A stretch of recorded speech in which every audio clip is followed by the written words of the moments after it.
39 tons of steel still not enough to survive. The M48 crawled slowly along the red dirt road, its hull wrapped in sandbags. Welds were rushed wooden beams stuck out along the sides. On paper, it was a heavy armored beast. In the field, it wore improvised armor. In 1965, the first convoy into Anke believed that a 90mm gun terrain and superior firepower would be enough. They were wrong. A few weeks later, explosions erupted beneath the tracks mines and IEDs, without warning and without a visible enemy to strike back at. Early reports 70% of M48 losses came from mines. How do you survive an enemy you can't see? By adapting on the mine-ridden roads, transforming right there in place. From sandbags to dozer blades, every addition was a reflex born of reality.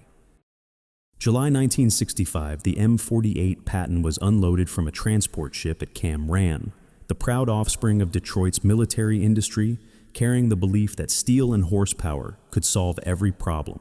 Its 39-ton hull was cast in one piece. The main 90mm M41 gun fired APDS rounds that could penetrate 220mm of armor at 1,000 meters. The turret armor measured 178mm at a 60-degree slope, and the AVDS 1790-2A engine delivered 750 horsepower, a power-to-weight ratio of 19.2 HP per ton. On paper, it surpassed the T-54-55 in firepower armor and turret traverse speed. The Fort Knox Manual, 1964, declared that firepower, armor, mobility formed an inviolable triangle shoot. Farther, last longer, move faster. In Europe, that doctrine had proved itself at Kursk and the Ardennes, where American tanks spearheaded the breakthroughs. So, when the 1st Armored Brigade landed, they believed Vietnam's jungles were merely another kind of open battlefield. Napalm would clear the canopy, engineers would widen the roads, and the guerrillas, without tanks or artillery, would stand no chance against 39 tons of moving steel. Operational maps at NK still showed long red arrows stretching 50 kilometers based on the old Formula 1 kilometer advanced in 3 minutes under covering fire 5 if facing light resistance. Crews trained at Fort Hood detect a target at 2,000 meters fire, the first round within 8 seconds, destroy within 15. But they were never taught how to handle mud-removed track links or tell the difference between a harmless click and a mine trigger. General William Dupuy declared at the acceptance ceremony, "The M48 Patton is the answer to every tactical question in Southeast Asia." An August intelligence report noted that enemy armor was scarce and scattered. The probability of encountering an opposing tank was only 0.7% in a convoy mission. That seemed enough. Olive drab M48s lined up along Route 19, guns facing straight ahead. Inside the driver's compartment, the gunner checked the T-156 sight. The driver eased the CD-850 4A gearbox tuned for hilly terrain. The loader stacked 54 rounds into the steel rack by the book. But that same month, in a bicycle repair shop in Pleiku, a guerrilla engineer tested a 7-kilogram TNT mine buried 20 centimeters deep. The jungle cut visibility down to under 300 meters, erasing the advantage of the 90mm gun. The firepower, armor, mobility triangle now faced a new geometry: survival, detection, adaptation. The manual described Europe. The terrain here did not comply. Adjustment was mandatory. Under the August sun, the M48 was still seen as armor superiority on the battlefield, and the crews still wore no improvised protection. At Cam Ran, among rows of freshly painted M48s, Sergeant Roy T. Miller stood beneath the turret's shadow, craning his neck to look up at the 39-ton giant. He had memorized every number in the training manual: 90mm 78mm armor, 750 horsepower. On paper, it was invincible. Beside him, Staff Sergeant Luis Ortega, a former welder from Texas, tapped the belly armor with a wrench handle. The sound was hollower than he expected. Ortega said nothing, only noted in his grease-stained notebook, thin underbelly. If anything happens, the problem will come from beneath. That night inside the tent, Miller laughed. If it survived Kursk, it'll survive here. Ortega stayed silent. He knew this was far from Kursk, but there was nothing yet to prove it. The answer to that equation came sooner than they thought. Highway 19, the stretch between An Khe and Mang Yang, measured just 4.2 meters wide. On both sides stood rows of old rubber trees, their canopies closing overhead, pressing visibility down to less than 20 meters. The red basalt road sank deep in the rain. A 39-ton hole could carve a 30-centimeter rut with a single turn. Average speed 8 km/h compared to 25 km/h in the training manuals. For the first time, the problem struck like a jolt up the spine. 09-12. A small escort convoy left An Khe. Miller drove the lead. Anibastis, MC8. Ortega sat by the radio eyes, glancing at the gearbox, hand unconsciously brushing the belly armor. The dirt road looked ordinary, nothing strategic. 09-19. A dry click under the tracks. Miller barely had time to think pothole before the ground erupted. The tank lifted off the road. Metal screamed like a bridge tearing apart. Ortega's head hit the wall, ears ringing. When the dust settled, the tank was still there. Scorched track, misaligned belly armor, ripped open in a long seam. In the crater below lay red soil mixed with fragments of an American bomb casing. A homemade mine. No T-54s, no 122mm artillery. Just 7 kilograms of TNT, enough to challenge every assumption from Fort Knox. Ortega crawled under the hull, running his hand along the torn steel edge. He didn't see the prestige of a 39-ton machine. He saw a weak point as clear as chalk on metal. That night, he wrote in his notebook, "If they strike from below, we're wearing our armor in the wrong place. In this area, speeding up only shortened the reaction time before a mine." The gunner tried to rotate the turret, but got caught in dry branches line of fire, gone. The background noise dropped a sure sign of an ambush. 14-17. September 11th, 1965, a 7.2 kilod's TNT mine buried 25 centimeters deep with a handmade pressure fuse. The blast lifted the hull about 40 centimeters, tore through 38 mm of belly armor. Hydraulic fluid ignited. 3 track links snapped. The loader was killed instantly. The driver's collarbone broke the gunner, stunned by the blast wave. Thick smoke blinded them for 90 to 120 seconds. For 42 seconds, the tank was out of action. The convoy behind had to stop no visible target to return fire.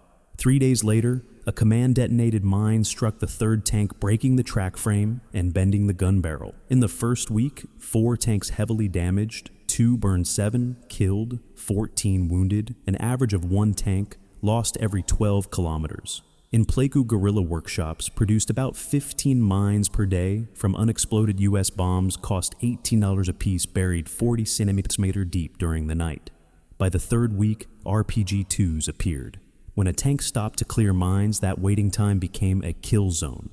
The PG-2 warhead could pierce 180 millimeters of armor at 150 meters. The M48 side armor was only 51 millimeters. By October 1965, the brigade reported 11 RPG attacks, 8 penetrations, 4 fires. The enemy had shifted tactic strike when the convoy stopped to clear mines, not when it was moving. Crews adapted. They checked underbellies with mirrors, dug test holes along the roadside, stacked sandbags inside the hull to absorb blast shock. Reports were sent to MACV requesting mechanized mine-clearing vehicles. For now, infantry had to probe the road manually, 500 meters ahead of the column. Convoy speed dropped to about 2 km/h slower than walking, but every 18 mine forced the enemy to spend 3 to 5 hours of labor. A cheap tactic turned into an expensive strategy. MACV's response: no budget yet. In November, 1 platoon lost 3 tanks in a single day. The recovery vehicle was hit by an RPG. The support tank rolled into a secondary minefield. Smoke rose 50 meters into the air. Infantry hit the ground to avoid shrapnel. That night, command adjusted the formation. Tanks would lead, infantry would follow 200 meters behind. Not what West Point taught, but it fit the battlefield. The tank's role had reversed from spearhead to shield. By late October, the enemy paused ambushes on this route for 8 days, the first time since July. It was the first sign. The pressure had shifted. That night, the repair yard stayed awake. Ortega and 3 sergeants gathered scrap steel, removed armor plates from wrecked M41s, cut, welded, tested each joint. No one at Fort Knox drew this. One of them muttered, Ortega just replied, "Fort Knox runs a different route." They hung V-shaped steel plates under the hull, tied sandbags along the sides, drew chalk lines marking blast paths and reflection angles. No factory approval, no standard schematics, only crews redesigning their own chances of survival. By dawn, the convoy rolled out again, ugly improvised armor gleaming in the morning sun.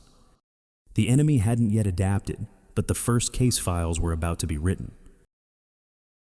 Case File, 1967 Alphamong Yang Pass. February 14, 1967, 09:42 hours. The convoy of 38 GMC trucks and 3 M48 tanks was climbing a 7% grade at kilometer marker 27 Pools 800, where visibility dropped to just 40 meters. Tank A-22 ran over a mine containing 8.1 kilograms of TNT buried 28 centimeters deep. The 38mm belly armor was torn open along its length.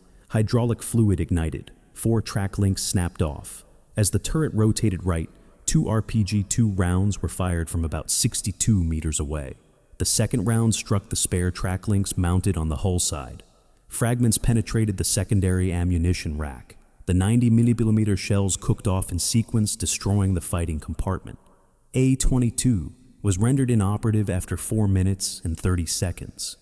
The ambush team disappeared into the forest in 1 minute and 40 seconds. Findings mines over 8 kilograms exceed the resistance limit of the belly armor. Spare track links on the side increased fragment impact area by roughly 180%. The secondary ammo rack lacked a fireproof partition, creating a risk of sympathetic detonation. Actions: remove the side-mounted track links. Install a 12mm steel plate 15 cm from the ammo rack. Add an extra 6mm steel partition. Mine-sweeping teams must increase detection depth from 25 to 30 for the start. From depths beyond 25 cm, blast pressure focuses more directly on the lower hull. Case File, 1967 Bravo, Catstream, Gorge. April 3rd, 1967, 13:15 hours. A mine roller vehicle triggered a mine containing 6.5 kilograms of TNT. The blast shattered the third road wheel and froze the column in a narrow passage. Infantry spotted an electrical wire leading back into the brush.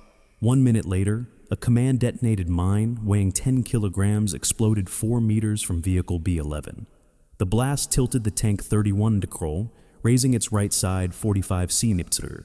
The sandbags absorbed about 41% of the pressure. For the first time in this area, an RPG-7 was fired from about 110 meters. The warhead penetrated the 178mm turret armor and exploded inside the fighting compartment. The gunner activated the automatic fire suppression system within 37 seconds. The turret fractured. 2 crew members were killed, 2 seriously wounded. A pursuit was launched immediately.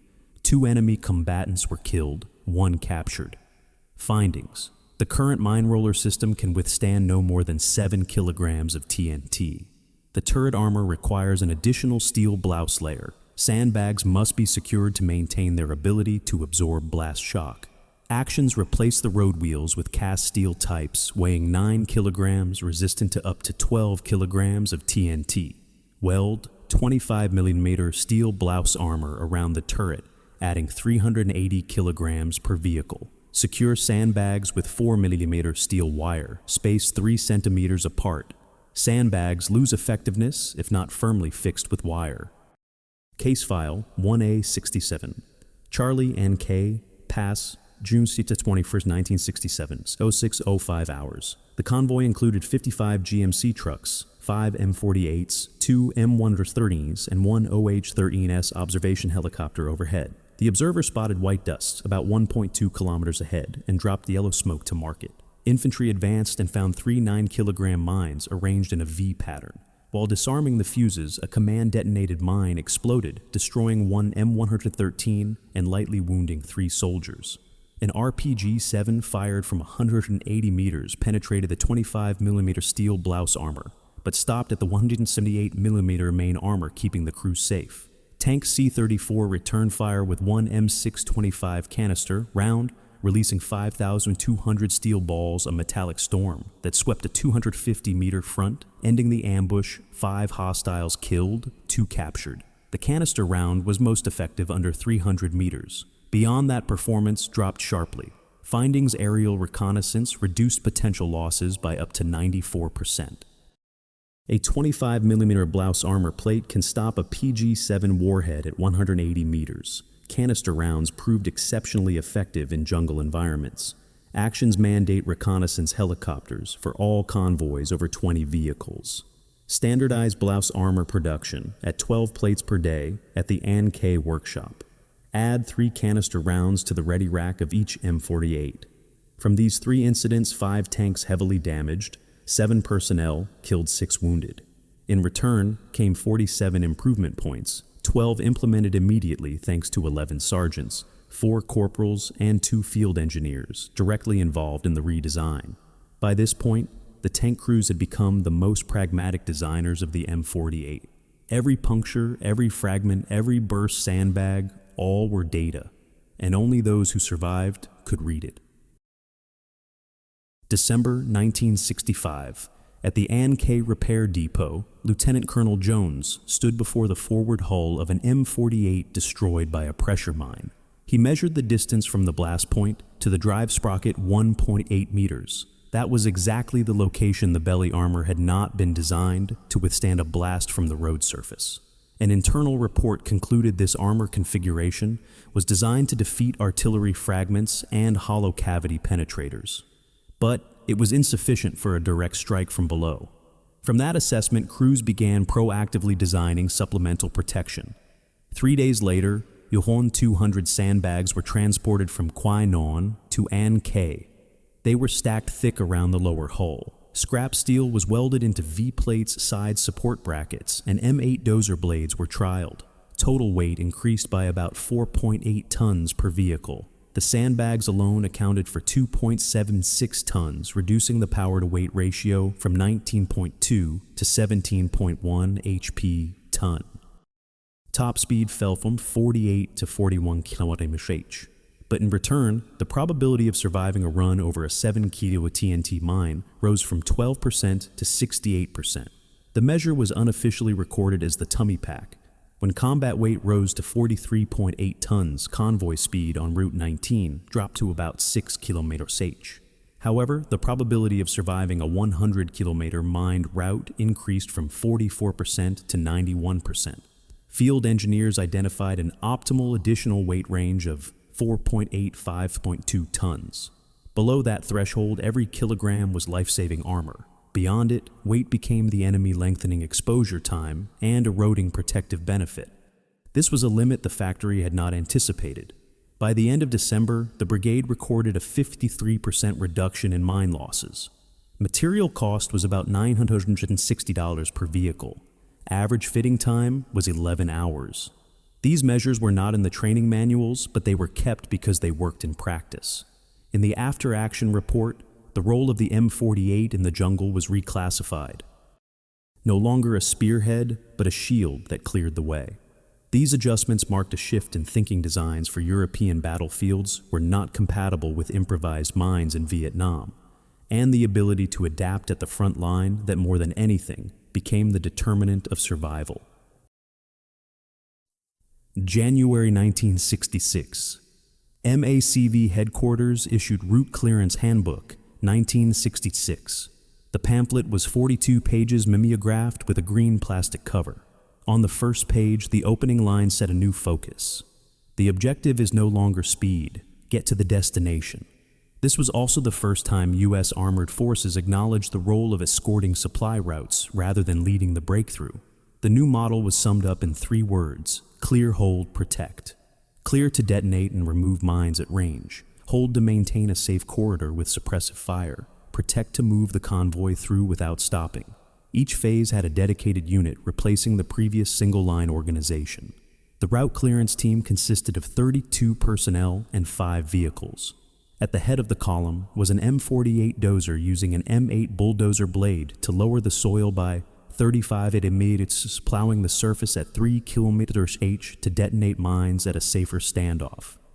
Immediately behind was an M48 fitted with a mine roller, 7 steel wheels, 1.2 meters in diameter total, weight 6.8 tons. Each wheel rated to survive an explosion equivalent to 10 kilos of TNT and replaceable in the field. The third vehicle was an M113 engineer carrier, carrying 8 men conducting manual clearance with an ANPRS-4 detector bayonets and folding shovels. They moved 50 meters off the road edge and marked suspect points with red flags. Overhead, an OH-13S flew at 150 meters at 80 km/h. Pilots used 20x binoculars to detect freshly turned earth-broken branches or exposed wiring, then dropped yellow smoke to mark the spot. Detection rates for freshly dug soil increased fourfold when observed from the air. When a threat was detected, a mechanized platoon in M113s moved in to clear and search within a 200-meter radius. If ambushed tanks provided support from roughly 800 meters, using M625 canister rounds, releasing 5,200 steel balls to sweep 300 meters of brush. Clearing 1 kilometer took about 45 minutes, reducing convoy speed to 4 km/h. But in return, losses fell from 1 vehicle per 12 kilometers to 1 vehicle per 180 km. Lieutenant Colonel Jones, the handbook's author, explained in training that a tank's value was no longer measured by target engagement range, but by its ability to protect convoys carrying rice ammunition and medical supplies.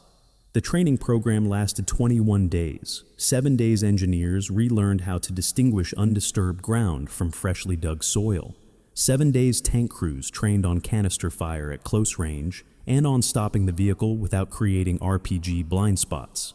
7 days combined exercises over a 5-kilometer test lane with 3 live mines, 2 helicopters, and 1 infantry platoon, achieving a 49% completion rate. In March 1966, the first convoy using the new Doctrine left Pleiku for Kwai Non, 120 GMCs carrying 1,800 tons of artillery ammunition over 118 kilometers in 29 hours. Only 1 mine was detonated by the mine roller. 2 RPG pits were discovered and neutralized. The mission completed with no damage or casualties. The report to MACV concluded the model was viable and recommended expansion. By June, the Doctrine had been applied across highways E19 1A and 1414 RCT teams, 42 reconnaissance helicopters, and 1,200 infantry support, costing $1.2 million per month in exchange for 12,000 tons of materiel delivered with 0 vehicle losses. The Doctrine changed not only tactics but unit culture. Instead of pride in hitting a target at 2,000 Mbaumisker tank, crews celebrated getting 40 tons of rice through a 100-kilometer mined corridor without losing a single sack. They called it a silent victory. A quiet lesson: failure produces data, data produces doctrine, and doctrine, when applied, produces lives. From then on, Bulletproof Turtle was a system as much as a name. Noofiv, 12 hours at kilometer marker, 14 to 200 on Route 19. The sky was still dark, a heavy mist hanging like white dust between 2 walls of forest. Sergeant Roy T. Miller, crew of A-22, sat behind the wheel, eyes fixed on the 10 cm wide vision slit. He watched each meter of red earth slide under the tracks. Every soft patch could be hiding a detonator waiting for pressure. Miller had driven the M48 for 312 days in Vietnam, leading the column 41 times. He marked each mine he survived with a small knife scratch on the control panel. The steel surface was now mottled like leopard skin. To his right sat Corporal Kenneth Brody, 19 years old, leading for the first time. His hands gripped the turret traverse lever so tightly his knuckles turned white. Loader staff: Sergeant Luis Ortega, 34, father of 3 from San Antonio, checked the sandbag straps for the 4th time. 42 bags, nearly a ton, wrapped around the lower hull like padding. Ortega only said quietly, "Sand is the second armor." In the back seat, Private First Class Arthur Kim, 21, Korean American, wore the headset, calmly repeating updates from the scout helicopter. Up to kilometer 15, clear, no contact. But all 4 men knew one shallow dip in the soil, or a single sharp click under the track, could lift the whole tank off the ground. The night before, Miller had written a letter to his daughter, then burned it. He noted that today's danger came from the smallest changes in the terrain.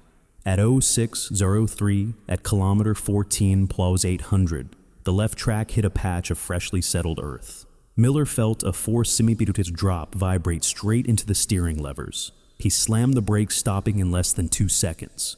Brody shouted a warning over the intercom. Ortega popped the hatch, lay flat, and inspected the ground with his bayonet. Kim radioed their position to the helicopter. 45 seconds stretched like a wire about to snap.